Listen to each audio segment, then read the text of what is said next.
ನಮಸ್ಕಾರ ವೀಕ್ಷಕರೇ, on spot ನ್ಯೂಸ್ಗೆ ಸ್ವಾಗತ. ನಾನು ಸಂಗೀತ.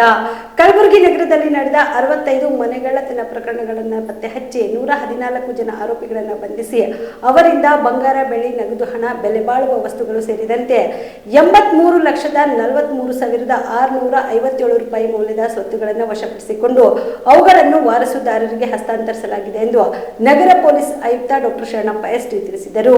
ಕಲಬುರಗಿ ನಗರದ ಪೊಲೀಸ್ ಆಯುಕ್ತರ ಕಚೇರಿಯಲ್ಲಿ ಕರೆದ ಸುದ್ದಿಗೋಷ್ಠಿಯನ್ನು ಉದ್ದೇಶಿಸಿ ಮಾತನಾಡಿದ ಅವರು, ನಗರದಲ್ಲಿ ನಡೆದ ಮನೆ ಕಳ್ಳತನ ಪ್ರಕರಣಗಳ ಪತ್ತೆಗೆ ವಿಶೇಷ ತಂಡಗಳನ್ನು ರಚಿಸಲಾಗಿತ್ತು. ಈ ತಂಡಗಳು ಸಿಸಿಟಿವಿ, ಬೆರಳಚ್ಚು ತಂತ್ರಜ್ಞಾನ ಬಳಸಿ ವೈಜ್ಞಾನಿಕ ರೀತಿಯಲ್ಲಿ 83.43 ಲಕ್ಷ ರೂಪಾಯಿ ಮೌಲ್ಯದ ಸ್ವತ್ತು ವಾರಸುದಾರರಿಗೆ ಹಸ್ತಾಂತರ ಮಾಹಿತಿ ಕಲೆ ಹಾಕಿ 65 ಮನೆಗಳ್ಳತನ ಪ್ರಕರಣಗಳನ್ನು ಪತ್ತೆ ಹಚ್ಚುವಲ್ಲಿ ಯಶಸ್ವಿಯಾಗಿವೆ ಎಂದು ತಿಳಿಸಿದರು. ಮನೆ ಕಳ್ಳತನ ಪ್ರಕರಣಗಳ ತಡೆಗೆ ಸಾರ್ವಜನಿಕರು ಸಹಕರಿಸಬೇಕು ಎಂದು ಮನವಿ ಮಾಡಿದ ಅವರು, ಮನೆಗೆ ಸಿಸಿಟಿವಿಗಳನ್ನು ಅಳವಡಿಸಬೇಕು, ಮನೆಗಳಿಗೆ ಬಲ್ಗರಿ ಅಲ್ಮಾರಿಗಳನ್ನು ಅಳವಡಿಸಬೇಕು, ಮನೆ ಬೀಗಗಳನ್ನು ಹೊರಗಡೆ ಕಾಣದಂತೆ ಇಂಟರ್ ಲಾಕ್ ಸಿಸ್ಟಮ್ ಪದ್ಧತಿಯ ಲಾಕ್ ಅಳವಡಿಸಬೇಕು, ಚಿನ್ನಾಭರಣಗಳಿಗಾಗಿ ಸುರಕ್ಷಿತವಾಗಿ ಬ್ಯಾಂಕ್ ಲಾಕರ್ ಬಳಸಬೇಕು, ಮನೆ ಬಿಟ್ಟು ಎಲ್ಲಾದರೂ ದೂರ ಹೋಗುವಾಗ ಹತ್ತಿರದ ಪೊಲೀಸ್ ಠಾಣೆಗೆ ಮಾಹಿತಿ ನೀಡಬೇಕು, ಪ್ರವಾಸ ಅಥವಾ ಸಮಾರಂಭಕ್ಕೆ ತೆರಳುವಾಗ ಪ್ರವಾಸದ ವಿವರಗಳನ್ನು ಸಾಮಾಜಿಕ ಜಾಲತಾಣಗಳಲ್ಲಿ ಹೆಚ್ಚಾಗಿ ಹಂಚಿಕೊಳ್ಳಬಾರದು ಎಂದು ತಿಳಿಸಿದರು. 65 ಮನೆ ಕಳ್ಳತನ ಪ್ರಕರಣಗಳನ್ನು ಪತ್ತೆ ಹಚ್ಚುವಲ್ಲಿ ಯಶಸ್ವಿಯಾದ ಪೊಲೀಸ್ ಅಧಿಕಾರಿಗಳು ಮತ್ತು ಸಿಬ್ಬಂದಿ ಕಾರ್ಯವನ್ನು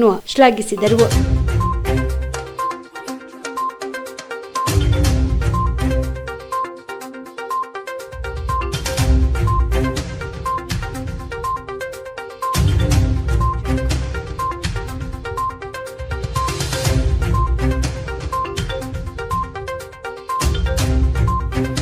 ಬಗ್ಗೆ ಕೆಲವು ಅವರ ನೈಬರ್ಸ್ಗೆ ಮತ್ತು ಸಂಬಂಧಿಕರಿಗೆ ಗೊತ್ತಿರುತ್ತೆ. ಇದರಲ್ಲಿ ಒಬ್ಬ ಸಂಬಂಧಿಕ ಯುವಕ ಇದ್ದಾನೆ ಮತ್ತು ನೆರೆಯ ಒಬ್ಬ ಯುವಕ ಇದ್ದಾನೆ. ಅವರನ್ನು ಕೂಡ ಬಂಧಿಸಿ ಅದರಲ್ಲೂ ಕೂಡ ಬೆಲೆ ಬಾಳುವ ಚೌಕ್ ಪೊಲೀಸ್ ಸ್ಟೇಷನ್. ಮತ್ತು ಇದಲ್ಲದೆ ನಾವು ಪ್ರೊಫೆಷ್ನಲ್ ಅಫೆಂಡರ್ಸ್ ಅಂದರೆ ರೂಢಿಗತ ಅಪರಾಧಿಗಳು, ಇದರಲ್ಲಿ ಕೆಲವು ಅಪರಾಧಿಗಳು ಅಂತರ್ಜಿಲ್ಲಾ ಇದ್ದಾರೆ, ಸ್ಥಳೀಯರಿದ್ದಾರೆ ಮತ್ತು ಅಂತಾರಾಜ್ಯ ಈ ರೂಢಿಗತ ಮನೆಗಳ್ಳತನ ಮಾಡುವಂಥ ಅಪರಾಧಿಗಳನ್ನು ಕೂಡ ನಾವು ಬಂಧಿಸಿದ್ದೀವಿ. ಅದರಲ್ಲಿ ಒಬ್ಬನು ಹನಿ ಸಿಂಗ್ ಅಂತ ಇದ್ದಾನೆ.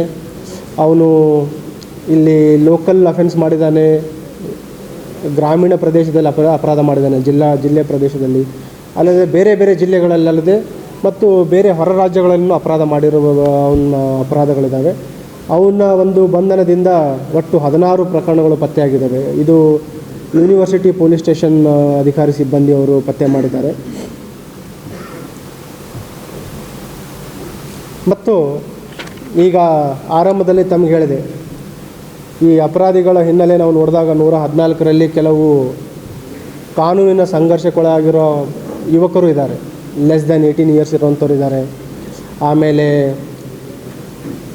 ಕೆಲವು ಮಹಿಳೆಯರು ಇದ್ದಾರೆ ಅಪರಾಧ ಮಾಡಿದ್ರಲ್ಲಿ. ಅದರಲ್ಲಿ 2 ನಿದರ್ಶನಗಳನ್ನು ತಮ್ಮ ಮುಂದೆ ಹೇಳಲಿಕ್ಕೆ ಇಷ್ಟಪಡ್ತಾ ಇದ್ದೀನಿ. ಒಂದು, ಈ ಅಟೆನ್ಷನ್ ಡೈವರ್ಷನ್ ಮಾಡಿ ಕಳ್ಳತನ ಮಾಡುವಂಥದ್ದು. ಅದರಲ್ಲಿ ಸ್ಪೆಷಲಿ ಮಹಿಳೆಯರನ್ನು ಟಾರ್ಗೆಟ್ ಮಾಡುವಂಥ ಮಹಿಳೆಯರ ಗ್ಯಾಂಗನ್ನು ನಮ್ಮ ಬ್ರಹ್ಮಪುರ ಸ್ಟೇಷನ್ ಅಧಿಕಾರಿ ಸಿಬ್ಬಂದಿಯವರು 3 ಜನ ಮಹಿಳೆಯರನ್ನು ಬಂಧನ ಮಾಡಿದರು. ಅದರಲ್ಲಿ ಬಸ್ಸಲ್ಲಿ ಹತ್ತಬೇಕಾದ್ರೆ ಅಲ್ಲಿ ಕೆಲವರು ಅವರಿಗೆ ಮಾತಾಡೋ ನೆಪದಲ್ಲಿ ಅಟೆನ್ಷನ್ ಡೈವರ್ಟ್ ಮಾಡ್ತಾರೆ ಮತ್ತು ಉಳಿದವರು ಬಸ್ ಹತ್ತಬೇಕಾದ್ರೆ ಇಳಿಬೇಕಾದ್ರೆ ಪರ್ಸ್ಲಿಂದ ಕೆಲವು ವ್ಯಾಲ್ಯೂಬಲ್ಸ್ಗಳನ್ನು ಕರೀತಾಯಿದ್ರು. ಅವರನ್ನು ಬಂಧಿಸಿದ್ದಾರೆ. ಅದಲ್ಲದೆ MB ನಗರ ಪೊಲೀಸ್ ಸ್ಟೇಷನಲ್ಲಿ ಇನ್ನೊಬ್ಬ ಓರ್ವ ಮಹಿಳೆಯನ್ನು ಬಂಧನ ಮಾಡಿದ್ದಾರೆ. ಇದರಲ್ಲಿ ಮನೆ ತೆಗೆದಾಗಲೇ ಈಗೇನಾಗುತ್ತೆ, ನಾವು ಮನೆ ಕೆಲಸ ಮಾಡಬೇಕಾದ್ರೆ ಮನೆ ಓಪನ್ ಇಟ್ಟು ಯಾವುದೋ ಒಂದು ಕಾರ್ನರಲ್ಲಿ ಅಥವಾ ಯಾವುದೋ ಒಂದು ರೂಮಲ್ಲಿ ಕೆಲಸ ಮಾಡ್ತಾಯಿರ್ತಾರೆ. ಅಲ್ಲಿ ಬೇರೆಯೊಬ್ಬರು ಪರಿಚಯ ಮಾಡ್ಕೊಳ್ಳೋ ರೀತಿಯಿಂದ ಮನೆ ಎಂಟ್ರಾಗ್ತಾರೆ. ಒಂದು ವೇಳೆ ಯಾರೂ ಅವರಿಗೆ ಗಮನಿಸಲಿಲ್ಲ ಅಂತಂದರೆ ಅಲ್ಲಿ ಕಳ್ಳತನ ಮಾಡುವಂಥದ್ದು. ಸೊ ಆ ರೀತಿಯೂ ಕೂಡ ಕೆಲವು ಅಪರಾಧಗಳು ಘಟಿಸಿದ್ದು ಅಂತಲ್ಲಿ ಕೂಡ ನಮ್ಮ ಅಧಿಕಾರಿಗಳು ದೊರೆತ ಸಾಕ್ಷ್ಯಗಳ ಮೇಲೆ ಪತ್ತೆ ಮಾಡಿದ್ದಾರೆ. ಈಗ ನಾನು ಆರಂಭದಲ್ಲಿ ಹೇಳಿದೆ, ಪ್ರಿವೆನ್ಷನ್ನು ತುಂಬ ಪ್ರಮುಖ. ನಾವು ಅಪರಾಧಿಗಳಿಗೆ ಅಪರಾಧ ಮಾಡಲಿಕ್ಕೆ ಅವಕಾಶ ಕೊಟ್ಟಿಲ್ಲ ಅಂತಂದರೆ ಈ ಏನು ಈಗ ನಿಯರ್ಲಿ ನಮ್ಮದು ಡಿಟೆಕ್ಷನ್ ಪರ್ಸೆಂಟೇಜ್ ಎಷ್ಟಿರುತ್ತೆ ಈ HBTಗಳಲ್ಲಿ, ನಿಯರ್ಲಿ 40-50% ಆದರೆ ಭಾಳ ಆಗುತ್ತೆ. ಅದರಲ್ಲಿ ನಮಗೆ ಕೆಲವು CCTV ಫುಟೇಜ್ ಇರ್ಬೋದು, ಫಿಂಗರ್ ಪ್ರಿಂಟ್ ಎವಿಡೆನ್ಸಸ್ ಇರ್ಬೋದು, ಅಥವಾ ಡಾಗ್ ಸ್ಕ್ವಾಡ್ ಕೊಟ್ಟ ಲೀಡ್ಸ್ಗಳ ಮೇಲೆ ಪತ್ತೆ ಆಗ್ತವೆ. ಈಗ ಸುಮಾರು ಮನೆಗಳಲ್ಲಿ ನಾವು ನಿರಂತರವಾಗಿ ಅವೇರ್ನೆಸ್ಸನ್ನು ಮಾಡ್ತಾಯಿದ್ದೀವಿ. ತಮ್ಮ ಮನೆಗಳಿಗೆ ಒಂದು 20,000 to 50,000 ಒಳಗಡೆ ಮಿನಿಮಮ್ ಸೆಕ್ಯೂರಿಟಿ ಎಕ್ವಿಪ್ಮೆಂಟ್ಸ್ಗಳನ್ನು ಹಾಕ್ಕೊಂಡಿದ್ರೆ ಅಟ್ಲೀಸ್ಟ್ ಒಂದು 80 to 90% ಅಪರಾಧ ಆಗುವುದನ್ನು ತಡೆಗಟ್ಟಬಹುದು. ಈವನ್ 10% ನಾವು ಅಪರಾಧಿಗಳಿಗೆ ಅವ್ರ ಧೈರ್ಯಕ್ಕೆ ಮೆಚ್ಚುಗೆ ಕೊಟ್ಟರೆ, ಅದರಲ್ಲಿ ಬರ್ಗ್ಲರಿ ಅಲಾರ್ಮ್ 3,000 to 5,000 ರೂಪಾಯಿಗೆ ಒಂದು ಬರ್ಗ್ಲರಿ ಅಲಾರ್ಮ್ ಬರುತ್ತೆ. ನಿರಂತರವಾಗಿ ಹೇಳ್ತಾ ಇದ್ದೀವಿ, ಆದರೂ ಅದನ್ನು ಹಾಕ್ತಾಯಿಲ್ಲ. CCTV ಕ್ಯಾಮ್ರಾ ಹಾಕ್ಕೊಳ್ಳುವಂಥದ್ದು, ಮೋಷನ್ ಡಿಟೆಕ್ಟರ್ ಅಂತ ಬಂದಿದೆ. ಅದಲ್ಲದೆ ಈಗ ನಾವು ಮನೆಗಳಿಗೆ ಏನು ಲಾಕ್ ಹಾಕ್ತೀವಿ, ಈಗ ಲಾಂಗ್ ಲೀವ್ ಹೋಗಬೇಕಾದ್ರೆ ದೊಡ್ಡ ಲಾಕ್ ಹಾಕ್ತಾರೆ, ಪ್ಯಾಡ್ ಲಾಕ್ ಅಂತ. 1 ಸಲ 2 ಸಲ ನೋಡ್ತಾರೆ ಅಪರಾಧಿಗಳು ರೆಕ್ಕಿ ಮಾಡಿದಾಗ. ಆ ಸಂದರ್ಭದಲ್ಲಿ ಅವರಿಗೆ ಗೊತ್ತಾಗ್ಬಿಡುತ್ತೆ ಈ ಮನೆಯಲ್ಲಿ ಇವರು ವಾರಸುದಾರರಿಲ್ಲ, ಅಥವಾ ನೈಟು ಹೊರಗಡೆ ಹೋಗಬೇಕಾದ್ರೆ ಲೈಟ್ ಆನ್ ಮಾಡೋಗಿರ್ತಾರೆ, ಡೇ ಟೈಮಲ್ಲಿ ಲೈಟ್ ಉರಿತಾ ಇರುತ್ತೆ.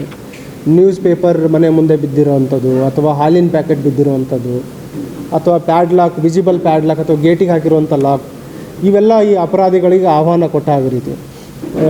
ಮನೆಗಳತನ ಹಗಲಾಗ್ಬೋದು ಅಥವಾ ರಾತ್ರಿ ಮನೆಗಳತನ ಆಗ್ಬೋದು. ಸೊ ಕೆಲವು ಪ್ರಿಕಾಷನ್ಸಿಗೆ ನಾನು ಹೇಳಿದಾಗ CCTV ಕ್ಯಾಮ್ರಾ ಹಾಕ್ಬೋದು, ಇಂಟರ್ಲಾಕ್, ಈ ಪ್ಯಾಡ್ ಲಾಕ್ ಬದಲು ಇಂಟರ್ಲಾಕ್ ಹಾಕುವಂಥದ್ದು. ಅದಲ್ಲದೆ ನೈಬರ್ಸ್, ನೋ ಯುವರ್ ನೈಬರ್ ಅಂತ ಸುಮಾರು ನಾವು ಇನಿಷಿಯೇಟ್ ಮಾಡಿದ್ದೀವಿ. ಒಂದು ವೇಳೆ ತಾವು ಹೋಗ್ತಾಯಿದ್ರೆ ಅಕ್ಕಪಕ್ಕ ನೆರೆಯವರಿಗೆ ಪರಿಚಯ ಮಾಡ್ಕೊಳ್ಳಿ, ಅವ್ರಿಗೆ ತಿಳಿಸಿ, ಅವರು ನಿಮ್ಮ ಮನೆ ಮೇಲೆ ನಿಗಾ ಇಡ್ತಾರೆ. ಬರ್ಗ್ಲರಿ ಅಲಾರ್ಮ್ ಅಗೇನ್ 3,000 to 5,000 ರೂಪೀಸಲ್ಲಿ ಚೆನ್ನಾಗಿರೋದು ಡೀಸೆಂಟ್ ಬರ್ಗ್ಲರಿ ಅಲಾರ್ಮ್ ಬರುತ್ತೆ.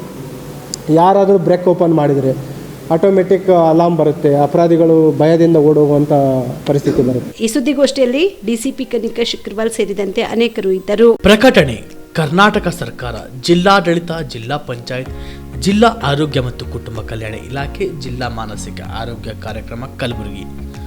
ಸಾಮಾನ್ಯವಾಗಿ ಕಂಡುಬರುವ ಮಾನಸಿಕ ಕಾಯಿಲೆಯ ಲಕ್ಷಣಗಳು: ನಿದ್ರಾಹೀನತೆ, ಹಸಿವು ಕಡಿಮೆ, ಅತಿ ಬೇಜಾರು, ಜೀವನದಲ್ಲಿ ಜಿಗುಪ್ಸೆ, ಜೀವನದಲ್ಲಿ ನಿರಾಸಕ್ತಿ, ವಿನಾಕಾರಣ ಭಯ ಪಡುವುದು, ಲೈಂಗಿಕ ಸಮಸ್ಯೆ, ದಿನನಿತ್ಯದ ಕಾರ್ಯನಿರ್ವಹಿಸಲು ಕಷ್ಟವಾಗುವುದು, ಮೈಕೈ ನೋವು, ನೆನಪಿನ ಶಕ್ತಿ ಕಡಿಮೆಯಾಗುವುದು.